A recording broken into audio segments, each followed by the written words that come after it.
నమస్కారం అండి. అప్రయత్నంగా లభించే విజయం సంతోషాన్ని ఇవ్వదు.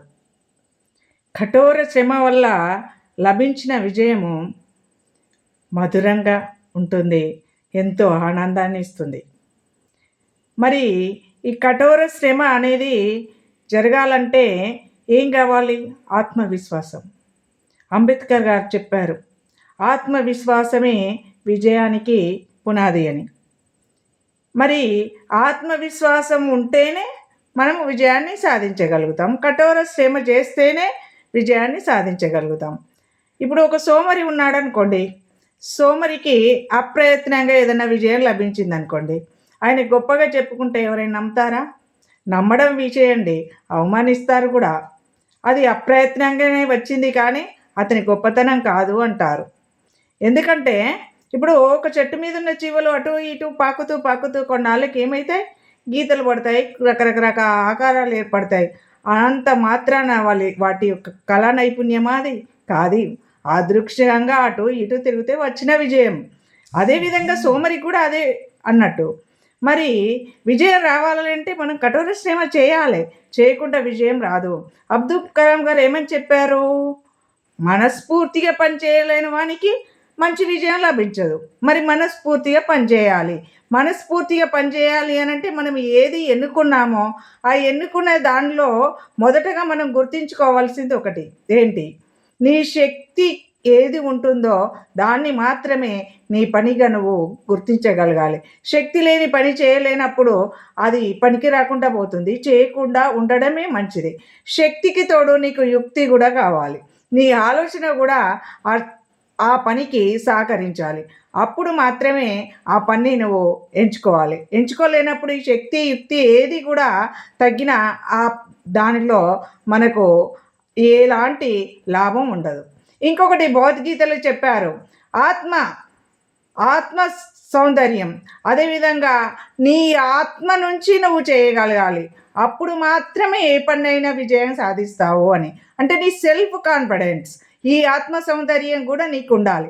నాకు ఆ శక్తి ఉంది, నాకు ఆలోచన ఉంది, నేను ఆ పని చేయగలుగుతాను అనే విధానం ఉండాలి. ఇంకొకటి భయం, పిరికితనం పనికిరాదు. పిరికితనం ఉన్నవాడు ఎక్కడ కూడా విజయం సాధించలేడు. ఎందుకంటే పిరికితనము నిన్ను వెనక్కి లాగేస్తుంది. పిరికితనం ఎప్పుడు పనికిరాదు. ఏముండాలి? భయం వీడి ఉండాలి.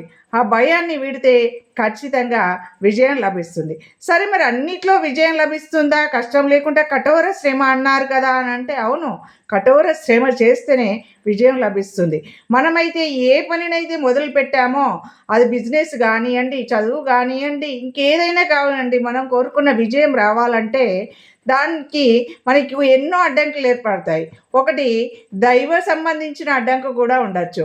దైవ సంబంధించిన అడ్డంకు ఎలా తొలగిస్తావయ్యా అంటే నీ ఆత్మ సౌందర్యంతో, నీ ఆత్మశక్తితోటి, నీ ఆత్మ న్యూనతను పోగొట్టుకొని నీలో ఆత్మ సంకల్పంతో దాన్ని తొలగించవచ్చు. ఇంకొకటి ఏంటంటే మనుషుల విఘాతాలు కలిగిస్తుంటారు. విఘాతాలు అంటే దెబ్బల్లాగా అడ్డంకులు కనిపిస్తారు. ఈ మనుష్య విఘాతాలను తొలగించాలంటే మనం ఏం చేయాలి? వారిని ఎలా తప్పించుకోవాలనే నేర్పు ఉండాలి. అంటే విఘాతాలను తెప్పించుకునే నేర్పును కూడా నువ్వు కలిగి ఉండాలి. అంతేకాకుండా ఇంకొకటి ఏంటంటే నువ్వైతే ఏ పనినైతే మొదలు పెట్టావో ఆ పని చివరి వరకు నేను చేయగలను అనే శక్తి నీలో ఉండాలి. దాన్ని రహస్యంగానే ఉంచాలి. ఎందుకంటే నువ్వు చేస్తున్న పనిని, నీకున్న ఒక ప్రణాళికను నువ్వు విజయాన్ని సాధించకముందే బయట పెట్టావనుకో, అది ప్రణాళిక 10 మందికి తెలిసిపోతుంది. 10 మందికి తెలిసిపోయినప్పుడు అది విజయం కాకుండా పోయిందనుకోండి, అప్పుడు నువ్వు అభాస్పాలవుతావు. అంటే నువ్వు ఒక కార్యక్రమాన్ని, అంటే ఒక చదువును కానీ, ఒక ఉద్యోగం సాధించాలన్నా కానీ, ఒక సంస్థను నడిపించాలన్నా కానీ, ఒక ఇంటిని నడిపించాలని నీదైన ప్రత్యేక శైలిలో నీదైన ప్రణాళికతో ముందుకు వెళ్ళాలి. అలా వెళ్ళగలిగినప్పుడే నీకు అది విజయం లభిస్తుంది. ఏది లేదు, మా నాన్న సంపాదించాడు 10,000 నేను తింటా, మా అమ్మమ్మ ఇచ్చింది 10 ఎకరాలు నేను సొంతంగా వాడుకుంటా అంటే అది నీకు ఆత్మ సంతృప్తిని ఇయ్యదు. అది ఎలా వచ్చింది? అప్రయత్నంగా కఠినంగా వచ్చింది, అది ఎలా ఉంటుంది? నీకు ఎలాగూ ఆత్మసంతృప్తిని ఇవ్వదు. కఠోర శ్రమ చేసి విజయాన్ని సాధించాలి.